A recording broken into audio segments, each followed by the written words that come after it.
Well, joining me now is the chairman of the Nigerian Electricity Regulatory Commission, Sanusi Garba. Good to see you and thanks for your time.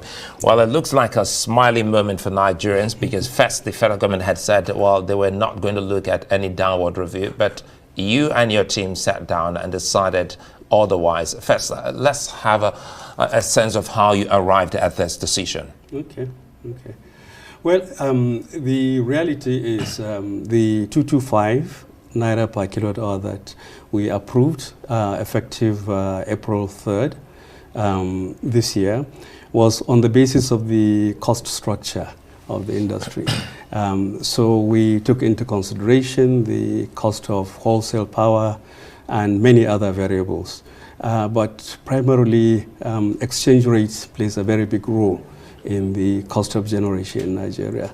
So in the order we issued in April, the exchange rate used was for 1,468. And so in the last 30 days, we retroactively reviewed what the exchange rate is, and it turned out to be Naira has appreciated. It's now 1,225 for the month of April. So we now apply the new rate effective in May.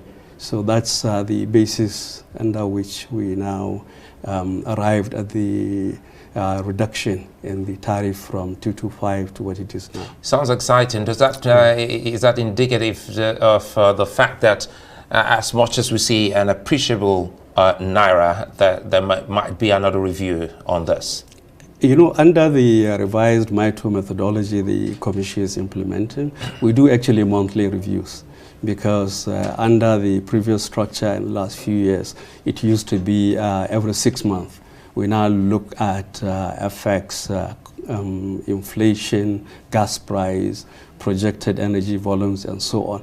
But because of the rapid changes in macroeconomic parameters, we decided to be doing it on a monthly basis, following very extensive consultations that we had about the need to reduce regulatory lag in our decisions.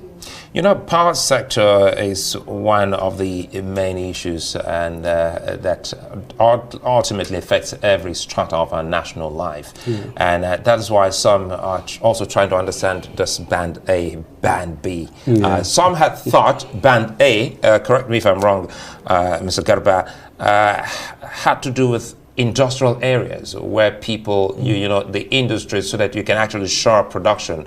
But now we're getting to see residential areas, you know, tagged, you know, yes, band A. So what's the idea behind, you know, putting residential areas in that category? Okay, let me give a little bit of a background. Good. Okay. There has been for quite some time concerns about the right tariffs that Nigeria should be paying. And that's essentially the responsibility of the regulator to determine. So we had very, very extensive stakeholder consultation going all across Nigeria to sensitize Nigerians about the need to have financially viable sector. And an important feedback we got was that Nigerians actually desire service and generally are ready to pay for it. And therefore, when we came back, we now, based on the stakeholder input, now decided to now implement a service-based tariff, meaning that taking the input from stakeholders where they say NERC is only increasing tariffs without commensurate improvement in supply. We now say that, okay, public utilities, essentially discos, will only be allowed to increase their tariffs or commensurate with the service level they are able to. So for quite some time we'll be implementing band A, B, C, D, but it's now so prominent because we have now selectively taken band A and say, okay, let's focus and deliver service to Nigerians. And Nigerians can now see that where you pay for service, actually things can happen. Our hope is that we'll be migrating more and more people onto better quality of service, and then the sector will gradually become financially sustainable. And then we can see all the investments that we've been asking for. Better quality of service. That brings us to the supervisory control and data acquisition. That's a system that monitors, remotely and within your space. Is NERC saying that the 11 discos have their SCADA system in place? Because from our checks, not all 11 discos have SCADA. Yeah. Now, even TCN, the bigger network operator, is struggling to implement its own SCADA system. Few of the discos have SCADA within their own network. But for the purpose of monitoring compliance with service commitment under Band A, we are not using SCADA. We're actually harvesting data directly from the feeders. And the last review we did a couple of days ago. How seamless is that? Well, I mean, it's data acquisition. We have smart meters that are streaming data directly to the commission. So we are not relying on data that is given to us by the discos and so on.